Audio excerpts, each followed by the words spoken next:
The Mandalorian Season 2 is almost here, and you know what that means, more Baby Yoda! But as excitement builds for what looks to be another awesome sequel, let's take a look back at some of the Easter eggs and cool details you may have missed in Season 1. The first season of The Mandalorian was jam-packed with awesome moments and incredibly deep Star Wars references that you didn't even realize. What are some of the best, and which need to pay off in Season 2? Well, take a look at our list today and find out.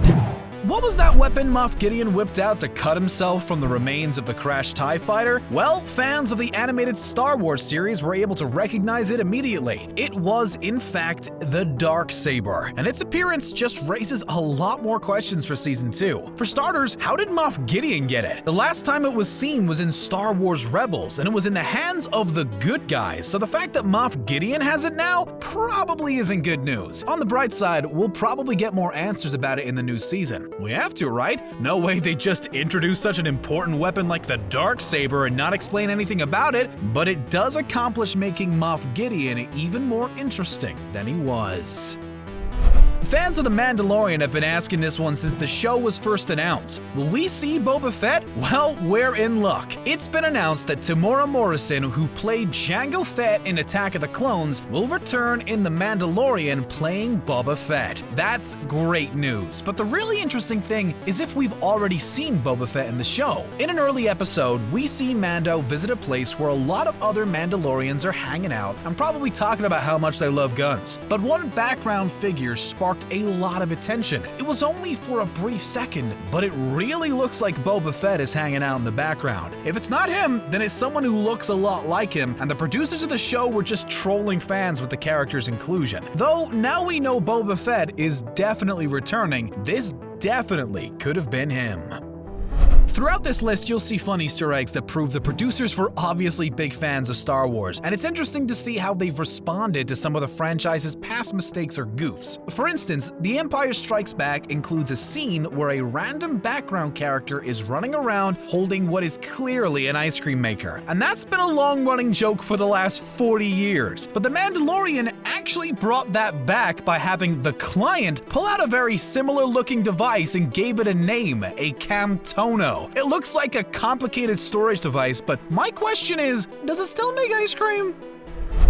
Cara Dune was a standout character in Season 1 of The Mandalorian, but her backstory still remains mostly a mystery. We know that she was a former shock trooper working for the Rebellion, and something happened that made her focus solely on revenge against the Empire. And it wasn't until the final episode of the season that we figured out why she hates the Empire so much. Turns out, she was originally from the planet Alderaan, and as we all know, Alderaan was the first casualty of the Death Star. To quote Obi-Wan, "Millions of voices suddenly cried out in terror and were suddenly silenced." Yeah, if the bad guys blew up my home world, I'd probably be pretty peeved too.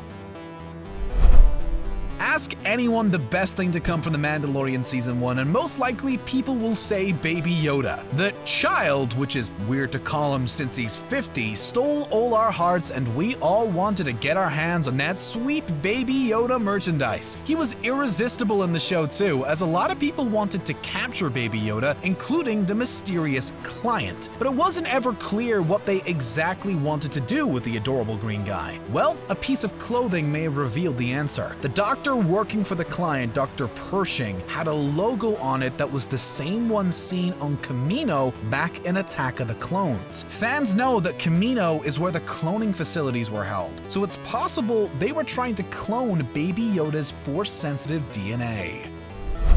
Mostly all the directors for the show's first season appeared in some capacity in the show. Obviously, Taika Waititi voiced IG-11, but an earlier episode had a quick voice cameo from Jon Favreau as well. Rick Famuyiwa, Deborah Chow, and Dave Filoni all appear as X-Wing pilots flying together in a neat scene. Funny enough, the only director not to have some sort of cameo in the first season was Bryce Dallas Howard, who is definitely one of the more seasoned actresses in the group. Let's hope this trend of including directors in bit parts continues in Season 2. That shouldn't be too hard. Carl Weathers is set to direct an episode, and he already has a solid role in the show. Throughout the series, Mando never takes off his mask or ever reveals his actual name. Well, at least not until the very end of the season where he has to take his mask off in front of IG-11. It's in that episode where Mando's name is revealed to be Din Djarin, and while that should be a really emotional, heartfelt moment, it's kind of undercut by anyone who watched Pedro Pascal's interviews for the show. He actually revealed the character's name before the season had actually aired, and although it was nice to get confirmation that he wasn't in fact playing Boba Fett like many people assumed at first, it does rob that finale of the emotion behind hearing his name for the first time. But that's just a minor nitpick. The Star Wars Holiday Special is an interesting part of Star Wars lore. The infamous 1978 television variety show is constantly made fun of nowadays, but surprisingly, some elements of that special have now become canon, like Life Day. In the special, Chewbacca's family waits for him to get home to celebrate Life Day, and the show even ends with Princess Leia singing a Life Day carol. Yeah, it's strange to say the least, but Life Day apparently is a real thing. In The Mandalorian, the Mythrol prisoner says to Mando how he wanted to get home to his family for Life Day. Given his status at the end of the episode, I don't think he made it.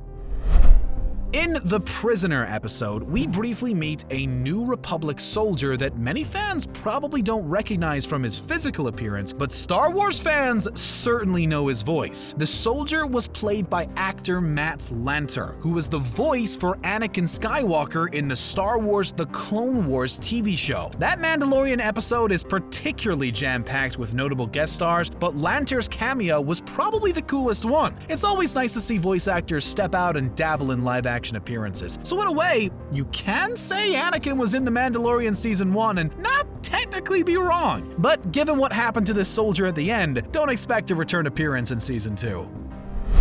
We already knew Cara Dune was not someone you should mess with, but The Mandalorian continued to give us awesome scene after awesome scene of Cara kicking major butt! Near the end of the season, when Mando tracks her down again asking for her help, we find Cara engaging in a friendly fight against another alien creature. Although it may not be too obvious right away, the alien she's fighting is a Dathomirian Zabrak, who is the same race as Darth Maul. Their alien species is fascinating and hasn't really been explored in live-action Star Wars outside The Phantom Menace. Here's hoping The Mandalorian Season 2 features more appearances by those spiky-headed fighters because the world needs more of them. My question is, can you juice an orange in those horns?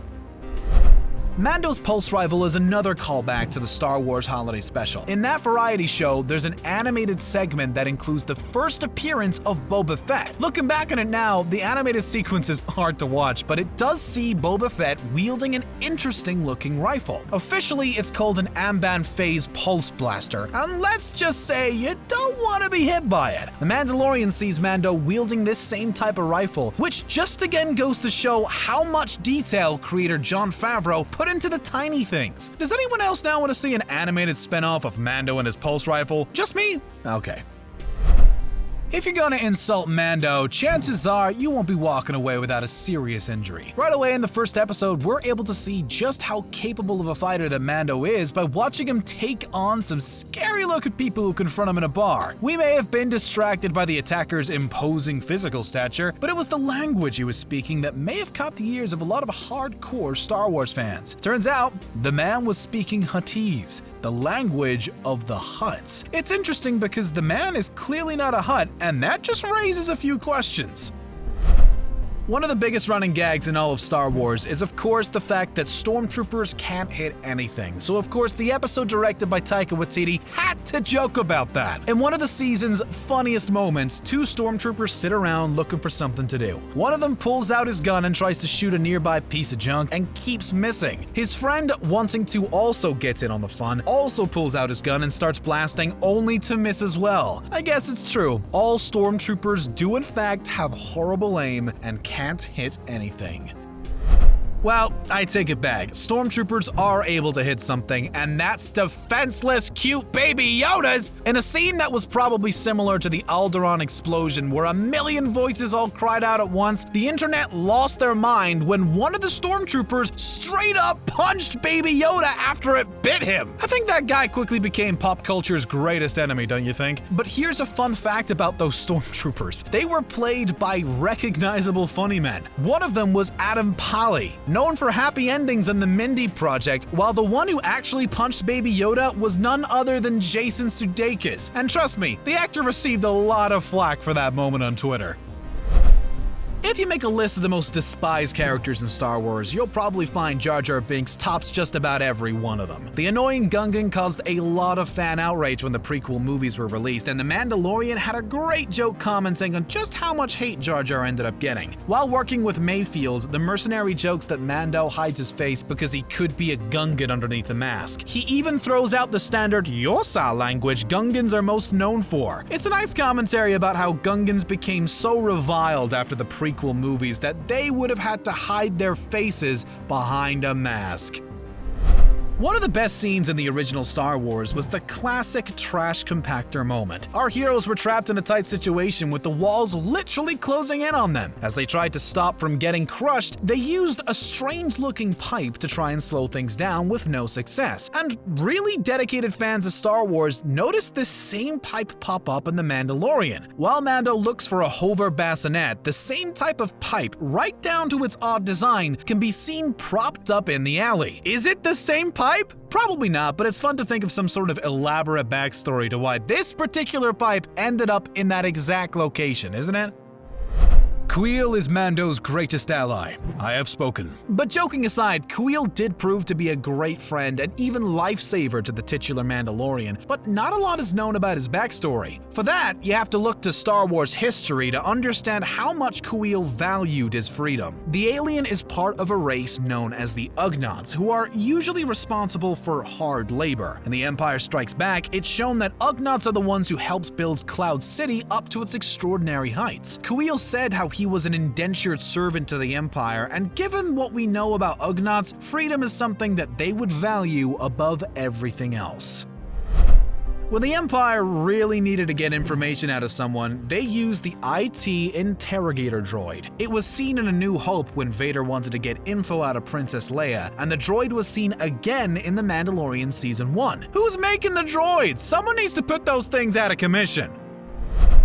While Season 1 was airing in Disney+, fans started to question just how much of the Mando character was Pedro Pascal acting, and how much of it was just a random stuntman with Pedro Pascal dubbing over the character. Some on-set reports seem to suggest Pedro wasn't in the suit all that much for Season 1, but if reports are to be believed, that's gonna change in Season 2, with Pedro allegedly there in person a bit more, which I guess is good news. Honestly, it would probably be hard to know the difference given how much armor Mando wears. Jon Favreau pulled a lot of Star Wars references from the original movies and even the holiday special, but this deep-cut reference actually comes from the toy world. In the episode The Reckoning, we see big bad Moff Gideon call in backup, and then a whole flock of stormtroopers show up in an Imperial troop transport vehicle. The vehicle is actually a fun Easter egg, as that transport vehicle was actually the first official Star Wars toy made that was not a recreation of something in the movie. The toy was originally made in 1979, and although a lot of models have been made since then, the one seen in the show actually resembles the original toy. That's pretty cool. As the saying goes, the more things change, the more things stay the same. We get to visit the Mos Eisley cantina again in The Mandalorian, and it seems like the same wretched hive of scum and villainy that we saw back in A New Hope. But with one major difference: droids. In a really great detail, the show was able to comment on how things have changed since the first Star Wars movie. In A New Hope, Obi-Wan and Luke had to leave the droids outside because droids weren't allowed in the bar. But times have changed a lot since then. In less than 10 years, the cantina seems to have changed that rule, with droids not just allowed, but even tending to the bar. What droid union petitioned for this change? Or did the owners of the bar want to cut back on costs by having droids bartend rather than humans? I guess we'll never know for sure. Even though it takes place in a galaxy far, far away, the Star Wars universe is packed to the brim with different kinds of alien species. The Mandalorian explores a lot of different places throughout its first season, and we catch glimpses of alien races that will be familiar to fans of the original trilogy. The first episode sees Mando encounter a Kubaz, which was only seen one other time in A New Hope, as well as later walks through a marketplace which sees a Kowakian Monkey-Lizard trapped in a cage about to be cooked over an open flame. If you remember, a Kowakian Monkey-Lizard was seen in Return of the Jedi being served to Jabba the Hutt. His name was Salacious B. Crumb. I wonder if that Kowakian in the cage in The Mandalorian had an equally fun name. I guess we'll never know. Never go against someone who has the high ground. Everyone knows that. Well, except for Anakin, of course. The fact that Obi-Wan had the high ground has become something of a joke on the internet, so it was a fun callback to hear the Mandalorian reference it. While hunting the assassin Shand with Toro, the duo gets pinned down when Shand pulls out a massive rifle. Mando comments how she has the high ground and will wait for them to make the first move. See, Anakin? Everyone knows not to make a move against an opponent who has a tactically superior vantage point. If only Mando was around on Mustafar, things could have gone a lot differently. In the 7th episode of the show, Mando asks for Cara Dune's help in taking down the Client. Though in order to blend in, Cara has to cover her Rebel Alliance arm tattoo. And that's a good way to hide her true allegiances, but that's not the only tattoo she has. She has a small bit of ink on her face, and if anyone were to get close enough to see, they will notice it's also a Rebel insignia. You might say having a tattoo on your face saying you're a rebel is dangerous, but for one, the tattoo is hard enough to see even up close, and two, I think Cara can handle herself if anyone says anything about it. Just looking at any episode of The Mandalorian, it's clear that this show ain't cheap. There was definitely a lot of money pumped into that series to make it look and feel like a real Star Wars adventure, and they absolutely succeeded. But the actual price tag is still staggering. It's been reported that Season 1 cost roughly $100 million to make, with reports stating that each of the show's 8 episodes costing around $15 million each. That's crazy! But just between you and me, most of that budget was spent paying Baby Yoda's salary. That little dude was a tough negotiator. What was your favorite Easter egg in The Mandalorian Season 1? How excited are you for Season 2? Let us know in the comments below, and be sure to hit that subscribe button for more awesome Star Wars content like this. Thanks for watching ScreenRant. I have spoken.